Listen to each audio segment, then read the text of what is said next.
Hello friends, welcome back to my channel ருசிக்கலாம். நம்ம இன்றைக்கி பார்க்க போகிற ரெசிபி ரொம்ப சூப்பரான டேஸ்டியான காலிஃப்ளவர் 65 பார்க்க போகிறோம். இது ரொம்ப சூப்பராக கிறிஸ்பியாக டேஸ்ட்டாக இருக்கும்.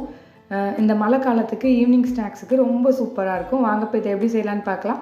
அதுக்கு முன்னாடி நம்ம சேனலில் இப்போ தான் ஃபஸ்ட் டைம் பார்க்குறீங்கன்னா மறக்காமல் சப்ஸ்கிரைப் பண்ணி பக்கத்தில் உள்ள பெல் ஐக்கானை கிளிக் பண்ணி அதில் ஆளுங்கிற பட்டனையும் கிளிக் பண்ணி வச்சுக்கோங்க. ஃபஸ்ட்டு காலிஃப்ளவரை இந்த கொஞ்சம் பெரிய பீஸாக அந்த மாதிரி கட் பண்ணி எடுத்துக்கோங்க. அதில் கொஞ்சமாக உப்பு சேர்த்துக்கலாம். ஃபஸ்ட்டு கல் உப்பு சேர்த்துக்கிட்டிங்கன்னா ரொம்ப நல்லது. அது கூடவே ஒரு 1/4 டீஸ்பூன் அளவு மஞ்சள் தூள் சேர்த்துக்கிடலாம். சேர்த்துட்டு இது முங்குற அளவுக்கு நார்மல் வாட்டர் சேர்த்துக்கோங்க. நார்மல் தண்ணி சேர்த்தா தான் அதில் பூச்சி எது இருந்தாலும் வெளியில் வந்துடும். சப்போஸ் நீங்கள் ஹாட் வாட்டர் இப்போவே யூஸ் பண்ணீங்க அப்படின்னா பூச்சியெல்லாம் செத்து போய் அதிலே இருந்துடும். அதனால் ஃபஸ்ட்டு நார்மல் வாட்டர் போட்டுட்டு நல்லா இந்த மாதிரி எல்லா பக்கமும் நல்லா மிக்ஸ் பண்ணி விட்டு வச்சுருங்க. இப்படியே ஒரு 15 மினிட்ஸ் இருக்கட்டும். ஒரு 15 நிமிஷம் கழித்து இந்த தண்ணியை ஃபில்ட்ரு பண்ணிவிட்டு நம்ம காலிஃப்ளவரை மட்டும் எடுத்துக்கலாம். அதில் இப்போ மறுபடியும் கொஞ்சமாக மஞ்சள்தூள் சேர்த்துக்கலாம். உங்களுக்கு காரத்துக்கு ஏற்ற மாதிரி மிளகாத்தூள் சேர்த்துக்கோங்க. நான் வந்து காஷ்மீரி மிளகாத்தூள் 2 டீஸ்பூன் சேர்த்துருக்கேன்.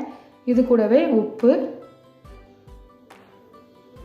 சேர்த்துட்டு கடலை மாவு வந்து ஒரு 3 டேபிள் ஸ்பூன் அளவு சேர்த்துக்கோங்க.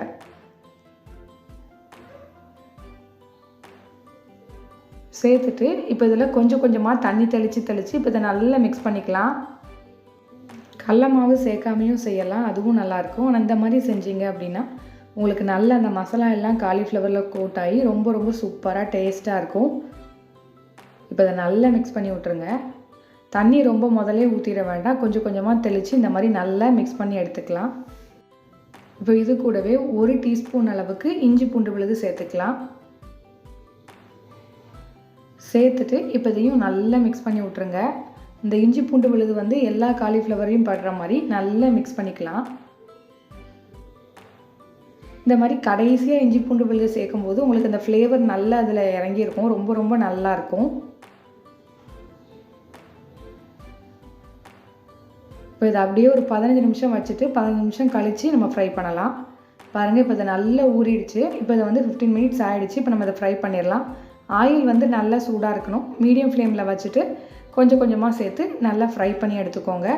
ஒரே வாக்கில் நிறைய போட்டிங்கன்னா உங்களுக்கு ஒன்று போல் நல்லா கிறிஸ்பியாக ஃப்ரை ஆகி வராது. அதனால் கொஞ்சமாக போட்டு நல்லா ஃப்ரை பண்ணி எடுத்துக்கோங்க.